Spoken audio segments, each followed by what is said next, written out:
down together. But I had too much air in my ballast, so we went down together, and I forced my way down. But while we were looking around, I began to rise. And he was frantic because he's looking for me and trying to find me. And because I can't convey to him that I'm above him, I'm saying to myself, why don't he look up? Look up, look up, look up, look up. You're looking for me where you left me, but I've risen to another level, and I need you to stop looking around and look up. Oh, I feel the Holy Ghost in here. It's time for folk to look up so they can see where God has taken you. And you ought to be sick and tired of going back down so that small-minded folk can find you. If you can't find me where you left me, you better rise to another level. Oh, I feel God in this house. It is critical here because the actuality now, or possibility, reality or possibility. What is it you want to think? Jesus implies both when he does it implicitly and explicitly when he says these words. The thief cometh not but to kill, to steal, and destroy. And then he says, but I come that you might have life and have it more abundantly. Now the question is, there is a power struggle going on, and the question is, whose side are you on? Because the struggle is real. The struggle for your mind is real. The struggle for your life is real. The struggle for your success is real. The struggle for you to arrive to another height is real.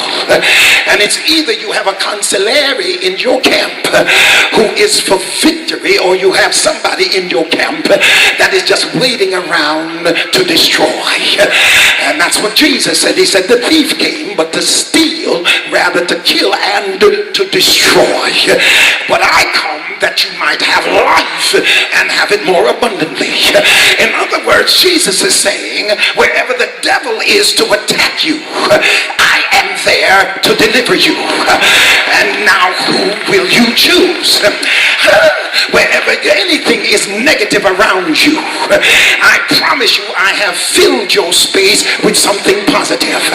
And it's time for you to stop being in the company of angels looking for devils. I wish I could preach to you now. I messed with somebody's business. I think I got talking to myself now. Lord have mercy, I'm soliloquizing, I think. The actuality then is where you are, and you still have a potential for the negative, but at the same time you have potential for the positive.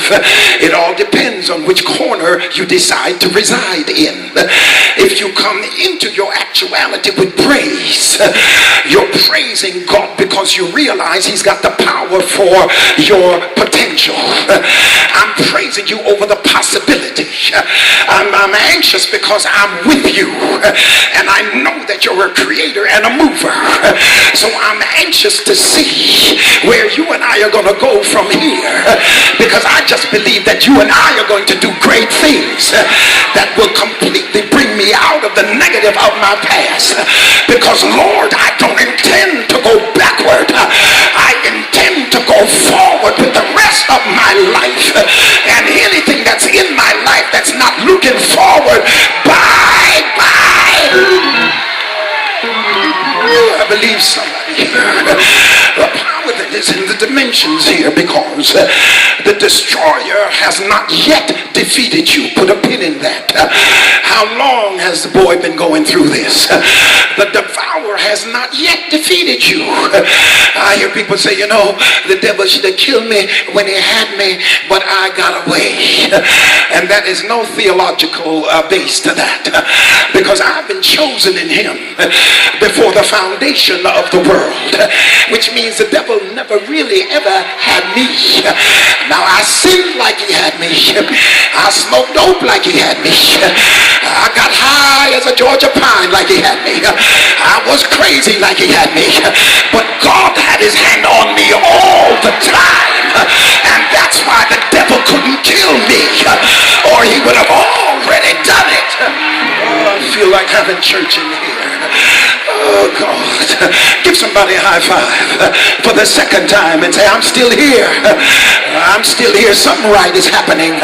Something good's going on in my life. I didn't come here to complain. I came here to tell the Lord thank you for the victories you brought.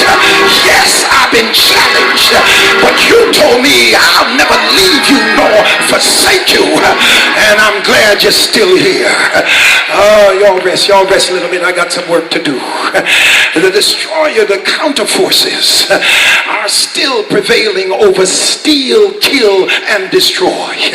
But power in its actuality in this dimension says, I came that you have life and have it more abundant.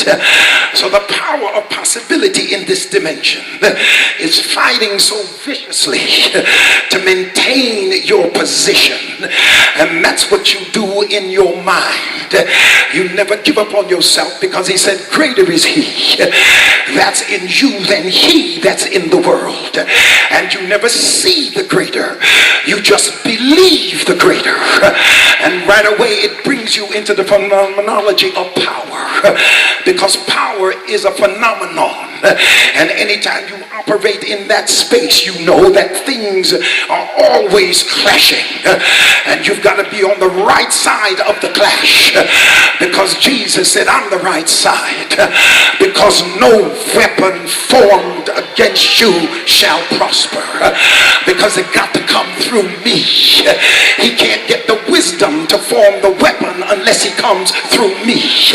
He can't get the materials to form the weapon unless he comes through me. And I'm not going to build somebody up to let the devil tear them down, because if I am for you, I'm more than the world against you, but you got to believe it. I feel like preaching in here.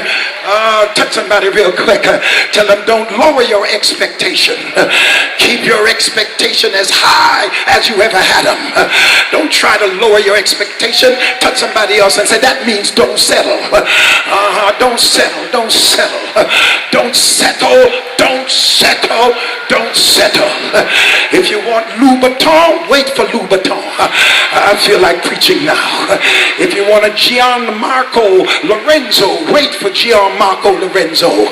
It'll cost you about $4,000, but wait on it. If that's what you want. And let me tell you another thing. To get what you want, you got to be willing not to have anything at all.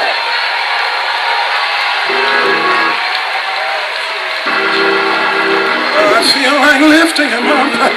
I feel something happening here. I came not to preserve a life already possessed. What Jesus is saying, and I quote, but I came to impart a life that's not yet known, and to communicate in rich and unfailing exuberance, unquote. Actual, what I have is good, but possibility says what I'm about to get is better. Oh, I feel it in here. Jesus is saying, I have thee, and the ability to cause and to prevent change. And what I want to do is to move you to another dimension. And so the ancient Greek philosophers, they define power as being without power. In other words, power is the ability to change. And this is, I think, Heraclitus. And what he says is being in a continual flux, always going from one change to the other, because growing brings with it certain growing pains. And some of what you're going through is because you're moving to a whole nother level, and God is bringing the pain to pull the best that's hidden inside of you. Oh, it's not designed to break you down. It's designed to break you out. I wish you'd understand me. It's designed to come up out of there. Come on, chicken.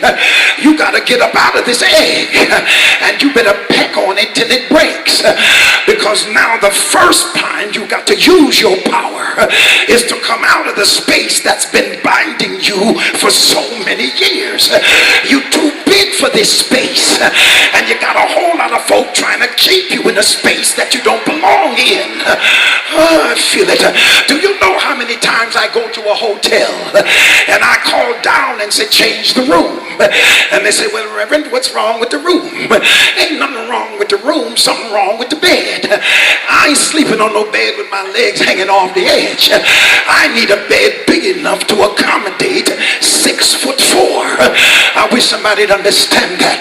Give somebody a high five. I say, you're too big for a crib. You need a king-size California bed. And you got too many folk trying to keep you in a crib. In order to keep you in a crib, they got to cut off your legs, cut off your vision, cut off your revelation, cut off your intelligence, cut off your intellectuality. Ain't you tired of dummying down to be with the people you with?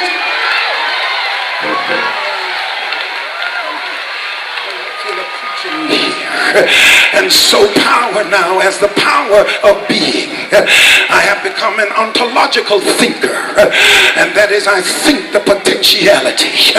The text then underlies the philosophical definitions of power, and if you will notice the stages and the narrative aspects.